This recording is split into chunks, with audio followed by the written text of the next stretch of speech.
La Cité du Vatican à Rome. Le centre du monde pour 1,2 milliard de catholiques à travers le monde. Et lieu de résidence du guide des croyants, le pape. Dans cette cité renommée pour ses mystères et ses secrets, il est rare que les éminences accordent des entretiens. Je vous raconte tout. Vous choisirez dans mon récit les éléments qui vous sembleront les plus appropriés.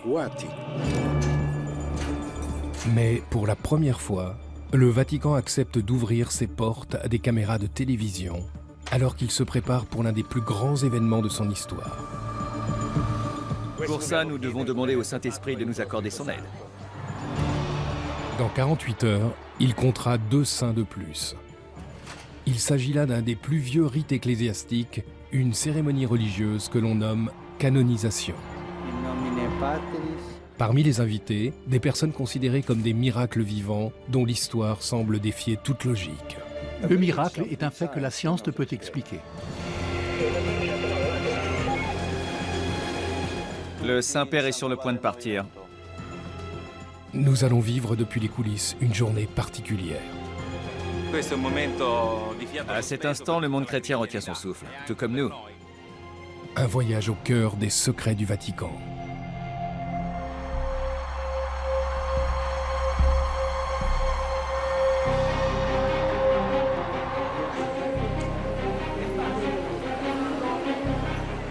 Aujourd'hui, en reconnaissant leur vie vertueuse et leurs miracles restés inexpliqués, l'Église catholique va faire des papes Jean XXIII et Jean-Paul II des saints.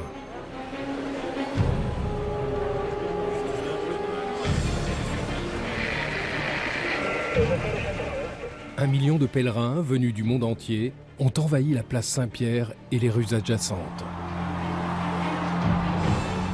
Sont également présents des chefs d'État. La vigilance est à son maximum.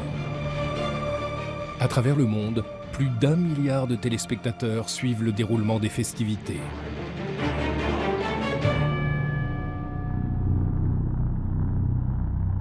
Il y a 2000 ans, le fondateur de l'Église catholique, Saint Pierre, a été crucifié la tête en bas sur une colline des environs de Rome. L'Église, bâtie en son honneur, est devenue l'État de la Cité du Vatican, le plus petit pays au monde. Cette minuscule nation, forteresse indépendante, représente un 8e de Central Park à New York. Elle s'autosuffit, possède sa propre force de police, la gendarmerie, ses propres services postaux, sa propre banque. La langue utilisée pour les distributeurs est la langue officielle de l'Église, le latin. Cette minuscule cité compte seulement 842 habitants. Elle enregistre étonnamment le taux de criminalité le plus élevé au monde. Les pickpockets y prospèrent. Malgré sa petite superficie, la Cité du Vatican, capitale religieuse pour 1,2 milliard de catholiques, compte parmi les États les plus influents au monde.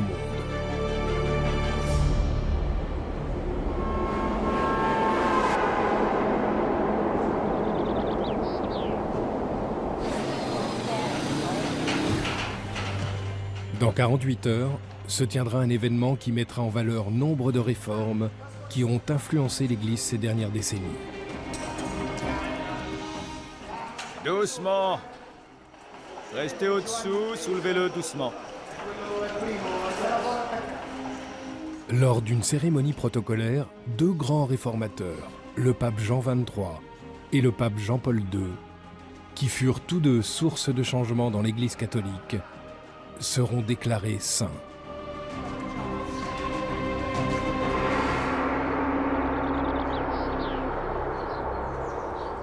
Guido Gusso était le majordome et le chauffeur de Jean XXIII.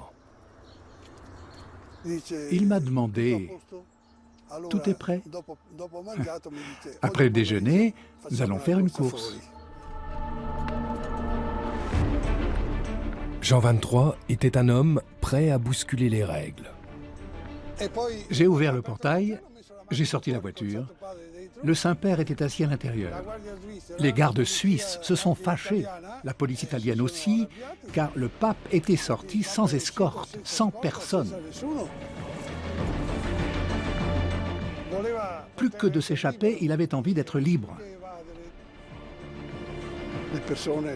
Il voulait rencontrer les gens, parler avec eux, connaître les personnes. En 1962, le pape Jean XXIII comprend que l'Église catholique doit être plus moderne. Tout au long des 2000 ans d'histoire de la chrétienté, d'importants conseils œcuméniques se sont tenus à huis clos lors desquels les sages ont débattu des mystères, du sens et de la mission de l'Église. Avec le Concile Vatican II, convoqué par Jean XXIII, l'approche de l'Église envers ses fidèles a changé. Parmi les réformes importantes, celle d'autoriser que la traditionnelle messe en latin puisse être dite dans des langues modernes. Jean XXIII a révolutionné le langage de l'Église. Il ne s'exprimait pas sur un ton solennel. Il utilisait un langage simple, presque familier. Le Concile Vatican II affirme le droit de chaque individu à adopter la religion de son choix. Mais ces actes de modernisation et de libéralisation ont causé au sein de l'Église de profonds désaccords entre les progressistes et les traditionalistes. On ne peut envisager l'Église actuelle sans le Concile Vatican II. Cela a été une véritable révolution pour l'Église.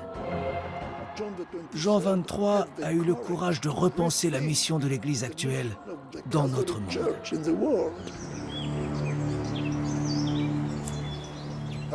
Le pape Jean XXIII était un homme qui avait les pieds sur terre. Il n'avait pas cet air hautain pour me dire « Je suis le pape et tu es mon chauffeur, mon domestique ». Après son élection, tout le monde au Vatican m'a dit « Devant le pape, il faut s'agenouiller, à genoux, à genoux ». Il a supporté cela seulement le premier jour. Ensuite, il m'a pris par la main et il m'a dit « On va faire un pacte, toi et moi. Je veux que tu te mettes à genoux. » Il a ouvert la porte de la petite chapelle, à genoux devant le Saint-Sacrement. Mais à moi, il te suffit de me baiser la main quand tu me croises le matin. Le soir, au moment de me dire bonne nuit, tu me fais à nouveau un baise-main. Mais ne t'agenouille plus devant moi, j'en ai assez de te voir comme ça. Alors je lui ai dit, votre sainteté, ici, on me dit de m'agenouiller devant le pape. Et il m'a répondu, mets-toi à genoux à l'église, pas devant le pape. Presque 20 ans plus tard, le pape Jean-Paul II porte cette nouvelle approche progressiste à travers le monde. Il se rend dans 129 pays. C'est le premier pape à être reçu à la Maison-Blanche. C'était sa vie. Prier pour toutes les nations du monde. Une prière géographique. Il connaissait par cœur tous les noms des pays. Il pouvait les énumérer l'un après l'autre.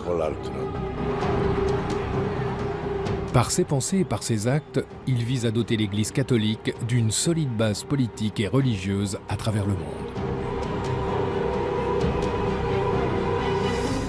Et par là même, il se fait bon nombre d'ennemis.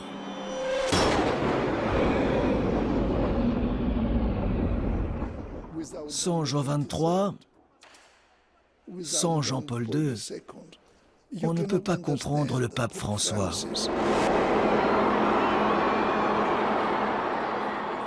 Élu le 13 mars 2013, le pape François poursuit les travaux de ses prédécesseurs. C'est le 266e pape Buonasera. et le premier originaire d'Amérique latine.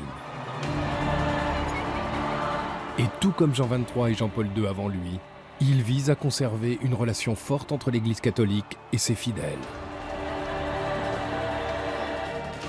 Aussitôt après son élection, il bouscule les traditions établies. Il refuse de résider dans les opulents appartements pontificaux. Il réorganise la direction de la Banque du Vatican décriée et institue une nouvelle façon de gouverner. Les intentions du pape François ne sont pas très bien accueillies par les éminences politiques du Vatican. Et la canonisation de ces deux réformateurs, le même jour, est vécue par certains comme un signe fort. Doucement, doucement, Antonio. Doucement. Un peu plus à droite.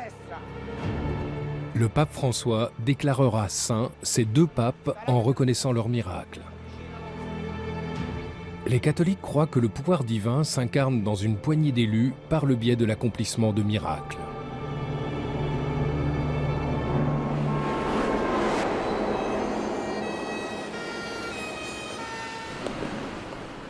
La canonisation est l'aboutissement d'une enquête de 7 années menée par une personne qui n'aime guère les caméras. Le postulateur de Jean-Paul II. Les postulateurs sont des agents du Vatican chargés de rassembler les preuves afin d'accorder la sainteté. Je vais vous conduire au bureau de la postulation. Son nom est Monseigneur Slavomir Oder. Atteindre la sainteté est une procédure mystérieuse. En premier lieu, le candidat doit être nommé par l'évêque local. En second lieu, le postulateur examine les vertus saintes et héroïques du candidat. Mais une chose l'intéresse par-dessus tout.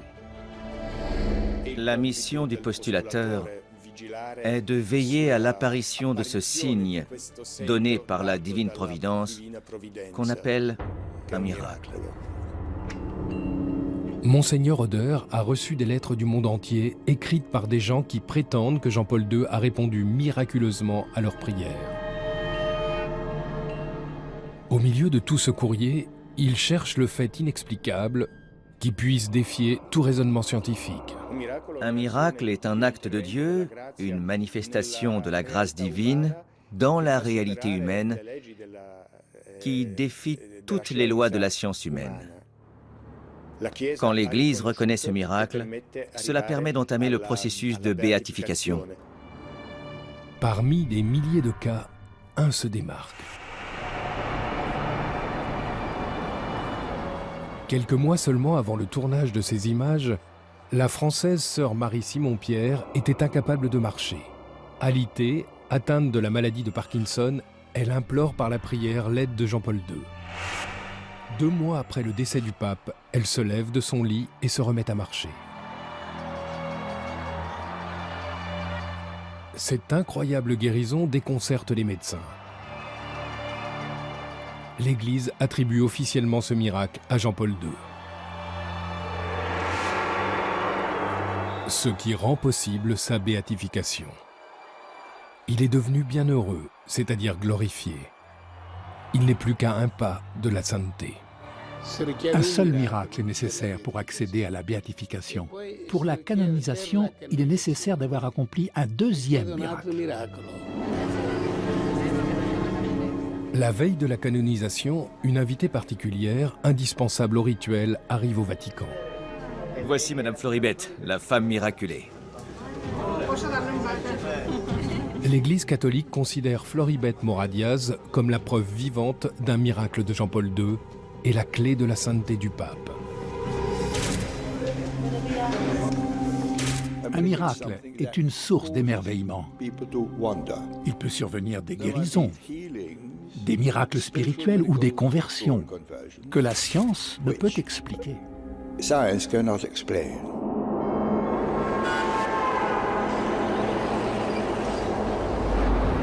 Le 8 avril 2011, Floribette est conduite à l'hôpital avec une très forte migraine. Un examen d'IRM indique la présence d'un anévrisme dans la partie droite du cerveau. Elle apprend qu'il ne lui reste plus qu'un mois à vivre. À cette époque, ma fille était au début de sa grossesse. Je me rappelle que Gabriella m'a dit « Maman, tu dois te battre pour guérir. Je veux que tu connaisses mon bébé. » Je ne pouvais pas voir mes enfants souffrir. Ils restaient dans ma chambre. Ils me touchaient, car je n'arrivais pas à comprendre si j'étais endormie ou si j'étais morte. Mourante, Floribette regarde la messe de béatification de Jean-Paul II à la télévision. Je m'adressais toujours à lui. Je lui disais, mon bon Jean-Paul II, toi qui es si proche de Dieu, dis-lui que je ne veux pas mourir. Je veux vivre pour mes enfants. Ils sont ce qu'il y a de plus important pour moi. Mes enfants et ma famille, c'est ma priorité. Puis, Floribet sombre dans un profond sommeil.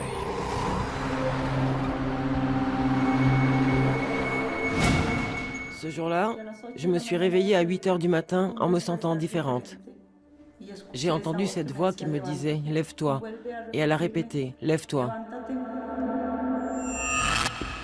Sa santé s'est améliorée. Un nouvel examen d'IRM révèle que l'anévrisme a disparu. Jamais on n'a vu un anévrisme guérir spontanément. Le Vatican invite Floribet à Rome pour se soumettre à une batterie de tests. Dans le cas de Floribet, il y a eu une disparition complète de l'anévrisme cérébral que la science ne peut expliquer. D'un point de vue scientifique, cela ne pouvait pas se produire. S'il y a bien eu un anévrisme, rien ne semble pouvoir expliquer cette guérison. Quand la science ne peut pas aller au-delà et nous dit « on ne sait pas ce qui s'est passé », l'Église répond « nous on sait, c'est un miracle ».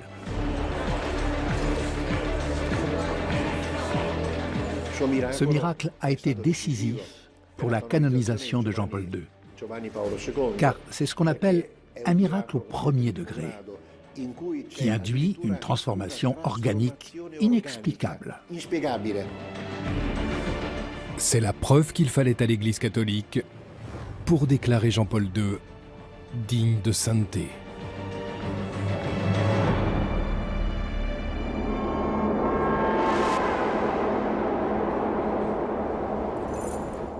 Le père Pavel Bénédict s'apprête à préparer un élément clé de la canonisation dans l'une des pièces les plus importantes du Vatican. C'est ici que sont conservées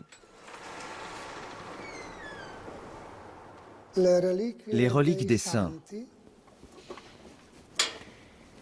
Les reliques des saints sont habituellement des petits fragments d'os.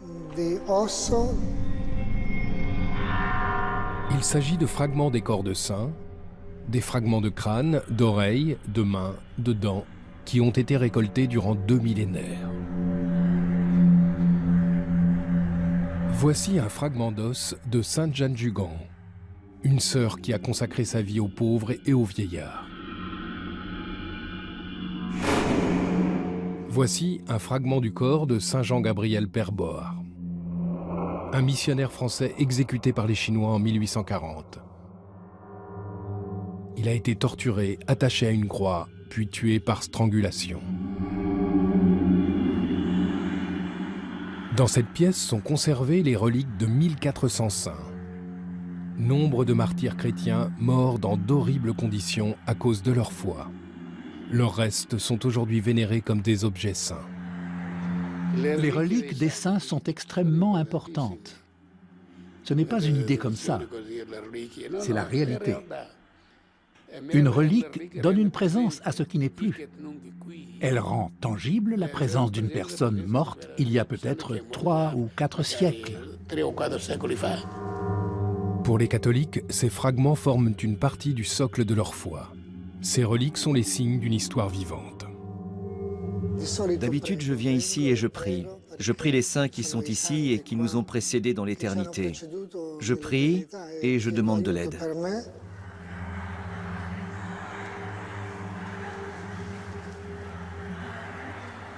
Parmi ce grand nombre de dents et d'ossements se trouve un tube rempli de sang. Voici le sang de Jean-Paul II. La relique n'a jamais été ouverte. Le sang a été prélevé 4 jours avant sa mort. Nous avons ensuite fait fabriquer ce reliquaire. C'est lui qui sera utilisé dimanche lors de la cérémonie de canonisation. Évidemment, la relique du sang de Jean-Paul II est la plus éloquente, car il a littéralement versé son sang. Le 13 mai 1981, le sang de Jean-Paul II coule à l'endroit même où il sera canonisé.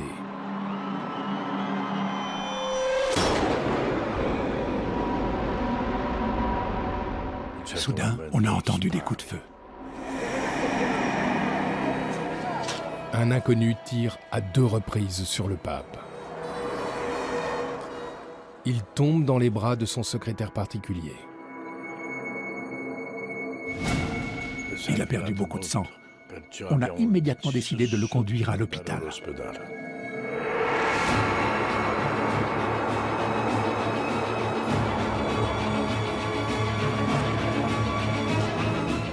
Tandis que les chirurgiens s'activent, il perd pratiquement les 3/4 de son sang. Pope John Paul II remains in surgery in a hospital in Rome. He's been in surgery now almost 3 hours. Les médecins n'entendaient presque plus battre son cœur. Buzzanetti est venu me voir et m'a dit « Donne-lui le sacrement des malades et l'absolution. » À l'hôpital, le pape Jean-Paul II se bat pour survivre. Le tireur, lui, est arrêté.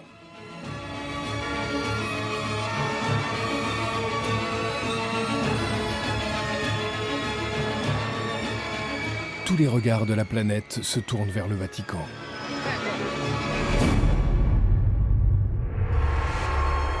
Le lendemain matin, après l'opération, le monde entier attend des nouvelles de Jean-Paul II. The news is that the Pope is having a very good recovery from 5.5 hours of surgery. Alors qu'il se rétablit, alité, le pape commence à relier cette agression à l'une des prophéties les plus mystérieuses de l'Église catholique. Selon la tradition catholique, en 1917, la Vierge Marie apparaît à 3 enfants dans la ville portugaise de Fatima. Elle leur révèle 3 prophéties, 3 secrets, qui sont couchés sur le papier, mis dans des enveloppes scellées et envoyés au Vatican. Le premier des secrets est une vision de l'enfer. Le second enseigne la façon dont les pécheurs peuvent se racheter. Le troisième reste dans son enveloppe, à l'abri au cœur du Vatican. On a tiré sur le pape Jean-Paul II le 13 mai, 64 ans exactement après l'apparition de Fatima. Le pape a alors demandé qu'on lui apporte l'enveloppe qui était scellée depuis 1942. Il ouvre l'enveloppe et lit le 3e secret de Fatima. Tout à coup, 2 balles le percutèrent.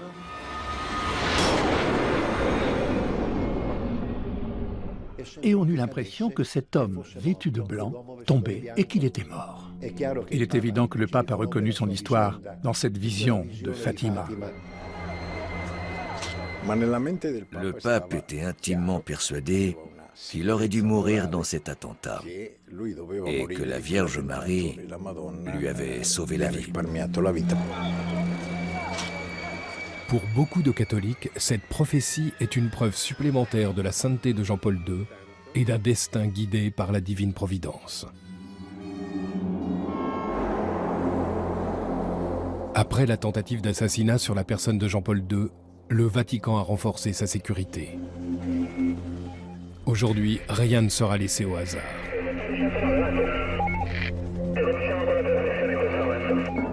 Voici l'homme chargé d'assurer la sécurité du pape et de millions de visiteurs. Bonjour, messieurs. Bonjour. Giuseppe Moschita est sous-préfet de police à Rome. Aujourd'hui, son département est en état d'alerte maximum. Parmi les 5 millions de visiteurs attendus, il pourrait y avoir une personne représentant une menace pour le pape. À quelques heures de la cérémonie, la place Saint-Pierre et les alentours devront être évacués et sécurisés.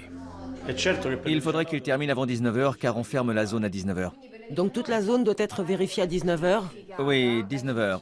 Puis, vous pourrez reprendre la nuit et le matin. Oui, au moins jusqu'à 13h. Donc on continue.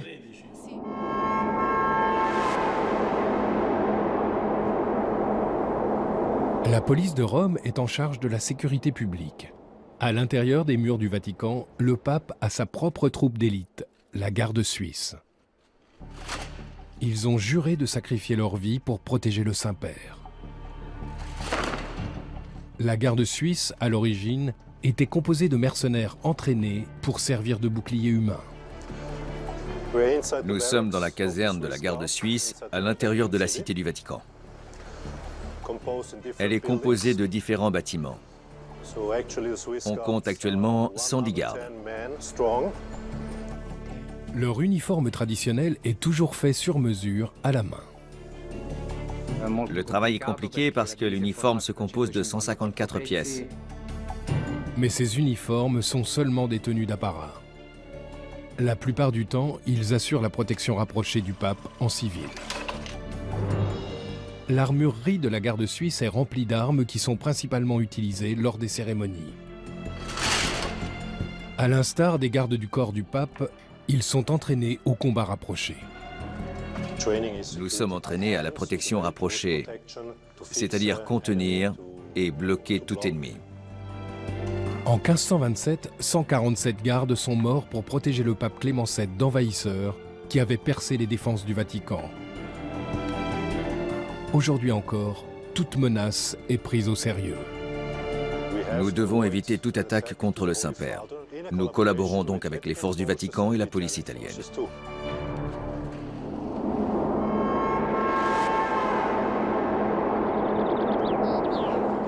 La police italienne, conduite par le sous-préfet Giuseppe Moschita, doit maintenant disperser les milliers de pèlerins de la place Saint-Pierre pour vérifier l'éventuelle présence d'une bombe. Nous allons évacuer la zone. L'entrée se fera par la Via della Conciliazione. Vous devez aller là-bas, vous ne pouvez pas entrer par ici. D'accord. Le seul point d'accès se situe Via della Conciliazione. La foule, qui veut à tout prix être aux premières loges pour la cérémonie du lendemain, bloque le passage. Attends. Bloque-les, on doit libérer le passage. Attends, je te le dis maintenant. À 13h de la cérémonie de canonisation, la police ne peut accuser aucun retard dans cette importante procédure de contrôle. Alors, L'heure tourne. Le sous-préfet Moschita doit faire appel à des renforts. qui est le chef d'équipe? Il y a 4 personnes là. Messieurs, laissez passer, il faut avancer. Avancez, s'il vous plaît. Avancez. Avancez. Désolé, vous ne pouvez pas rester ici. Merci. Merci. Tandis que la foule se disperse, les forces spéciales commencent l'inspection, y compris des lieux insoupçonnés. Giovanni Petrocci est chargé de sécuriser les zones les plus dissimulées. Un labyrinthe de tunnels situé sous la place. L'officier ne porte aucune sorte de protection et ignore ce qu'il pourrait rencontrer.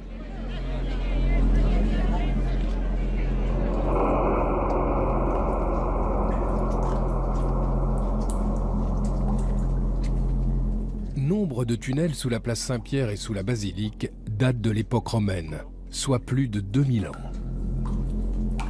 Après la constitution de l'église, tout cela devient une nécropole souterraine où sont conservés les restes des premiers chrétiens et peut-être les ossements de Saint-Pierre lui-même. On vérifie qu'il n'y a rien de suspect. Rien qui puisse s'apparenter à un explosif.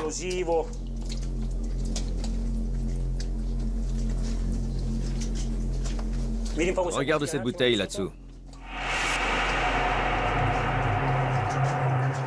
Il y a des traces d'activité humaine. Il y a quelque chose dedans? Non. Très bien.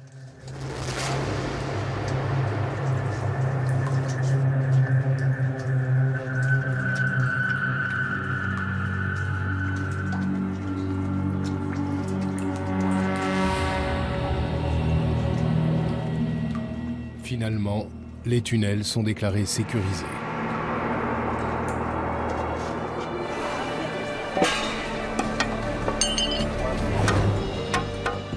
Les accès sont scellés au fer à souder pour empêcher toute intrusion.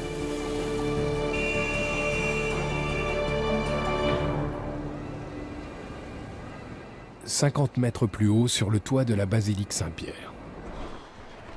Nous y voilà. Andrea Benedetti, chef d'équipe des ouvriers de la basilique, vérifie une dernière fois qu'aucun intrus n'a pénétré dans ce tunnel de maintenance secret. À droite, nous avons le toit de la chapelle del Coro.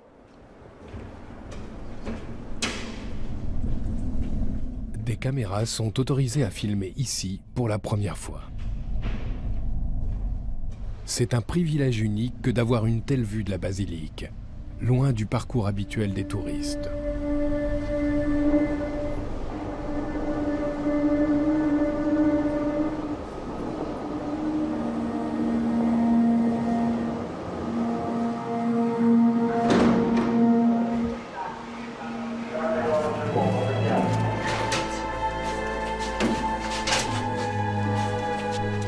On vit cette préparation de la cérémonie de canonisation de manière très particulière, car presque toutes les personnes qui travaillent au Vatican ont eu l'honneur de connaître Jean-Paul II. C'était en 1995. Je travaillais ici depuis peu, peut-être depuis 6 mois. Et j'étais de service devant la porte de la basilique avec un de mes collègues. Jean-Paul II est entré pour célébrer la première messe de Noël.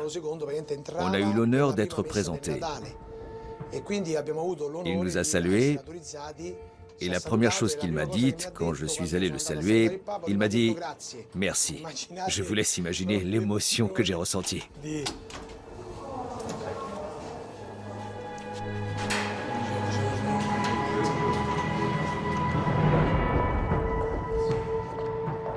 Tout en bas, Andrea et son équipe ont encore une tâche importante à accomplir. Ils doivent remplacer l'inscription sur la tombe de Jean-Paul II par Sanctus, le mot latin pour saint. Fais une petite marque sur le côté. Ça y est, t'es prêt Mauricio? Attends, t'es prêt? Tenez-la bien. Vas-y, perce. Il y a 500 ans, d'habiles architectes lancent la construction de ce vaste édifice. Les matériaux utilisés proviennent des ruines de la Rome antique.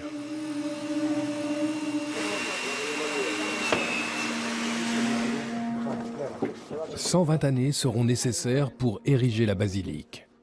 L'édifice n'a jamais cessé de subir des modifications. Les cales sont posées, la colle prend. Les ouvriers du Vatican prient pour le futur saint. Saint Jean-Paul II, priez pour nous. Puisse Dieu Tout-Puissant, par l'intercession de Saint Jean-Paul II, vous bénir et vous protéger au nom du Père, du Fils et du Saint-Esprit. Amen.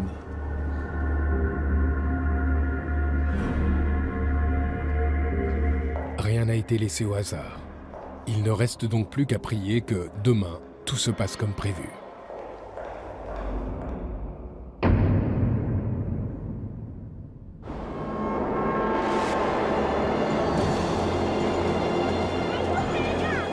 À 3 heures du matin, les portes de la place Saint-Pierre s'ouvrent.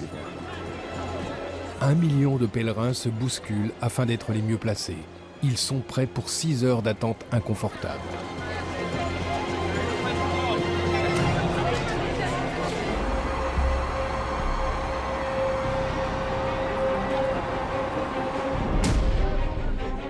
Aujourd'hui, en reconnaissant leur vie vertueuse et leurs miracles restés inexpliqués, l'Église catholique va faire des papes Jean XXIII et Jean-Paul II des saints.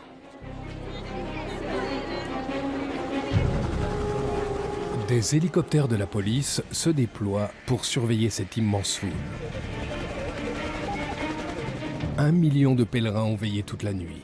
La place Saint-Pierre est noire de monde. Avec la présence de chefs d'État, la gendarmerie mène une importante mission de sécurité. Et les snipers de la police se mettent en position.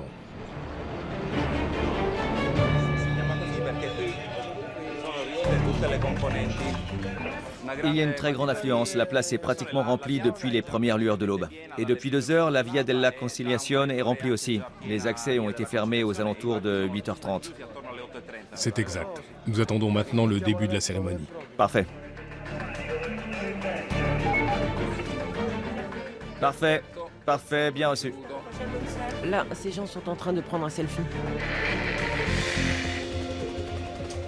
1 million de visiteurs sont présents à Rome pour la cérémonie. Et plus d'1 milliard de personnes à travers le monde suivront le direct, relayé par satellite en haute définition et même en 3D. Pour le moment, tout se déroule comme prévu. J'espère que tout va bien se passer, que les caméras vont marcher, les satellites aussi. Pour ça, nous devons demander au Saint-Esprit de nous accorder son aide. Seul le CTV, le centre de télévision du Vatican, retransmet l'événement. Il exerce un contrôle strict de l'image publique de l'Église diffusée à travers le monde.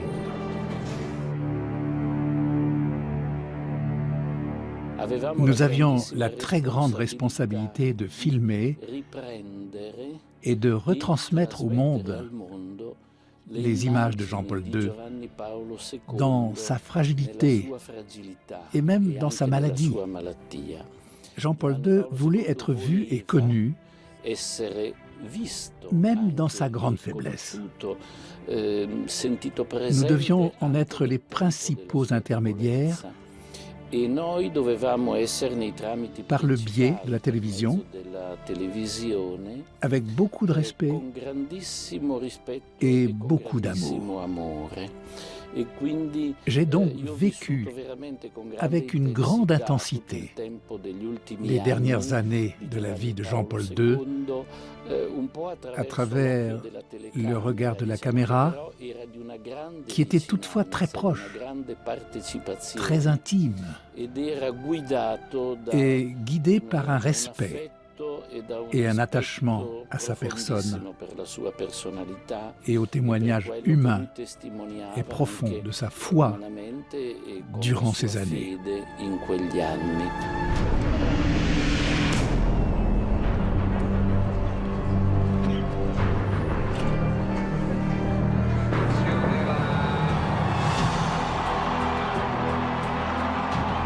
Un millier d'évêques venus du monde entier sont présents, ainsi que 150 cardinaux, les hommes les plus éminents du Vatican, 19 chefs d'État et 24 chefs de gouvernement, de l'Espagne au Honduras, de l'Irlande à l'Ukraine en passant par le Cameroun.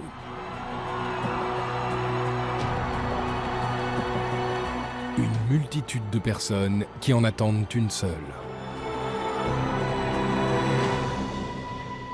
Le pape François. Depuis une salle de contrôle secrète au cœur du Vatican, la gendarmerie suit le parcours du pape. Bloquez la circulation. C'est le moment où le pape est le plus exposé. La voiture démarre. Le 112 à toutes les unités, le Saint-Père est sur le point de partir. Au 112, bien reçu. Durant 3 minutes, tout mouvement au cœur de la cité du Vatican est proscrit, le temps que le pape rejoigne la basilique Saint-Pierre pour la cérémonie.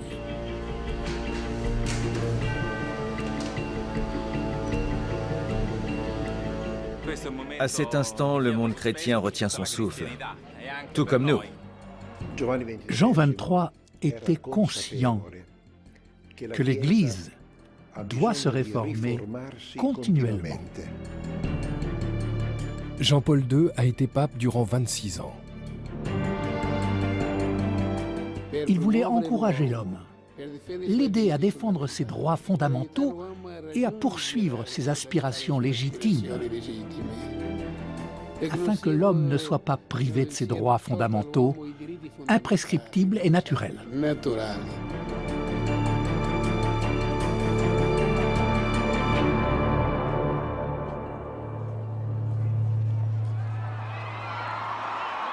Avec l'arrivée du pape François, la longue attente prend fin.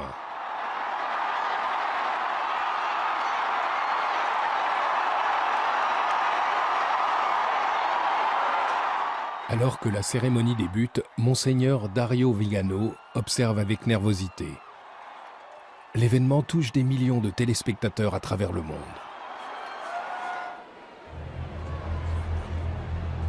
Floribette Mora-Diaz, touchée par le miracle, s'approche. Elle a prié Jean-Paul II pour guérir l'anévrisme au cerveau qui, selon les médecins, allait la tuer. Elle porte une ampoule contenant le sang de Jean-Paul II, sa sainte relique. Elle présente l'ampoule au pape, qui la bénit d'un baiser. Pour les catholiques, cette relique est le symbole de la vie éternelle de Jean-Paul II. Le pape François lit la formule sacrée de la canonisation. Ad deplorimorum fratum nostrorum consilio, beatos Ioannem vicesimum tertium et Ioannem Paulum secundum, sanctos in nomine Patris et Filii et Spiritus Sancti. Par ces mots en latin, il proclame officiellement l'existence de 2 nouveaux saints.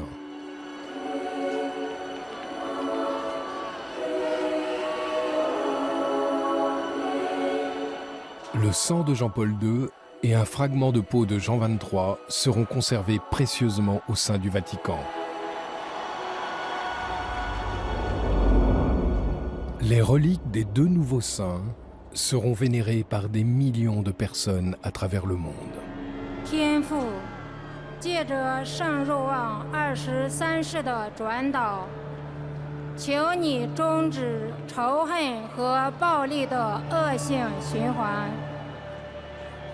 Par l'intercession de Saint Jean-Paul II, suscite toujours la passion pour la dignité de l'homme.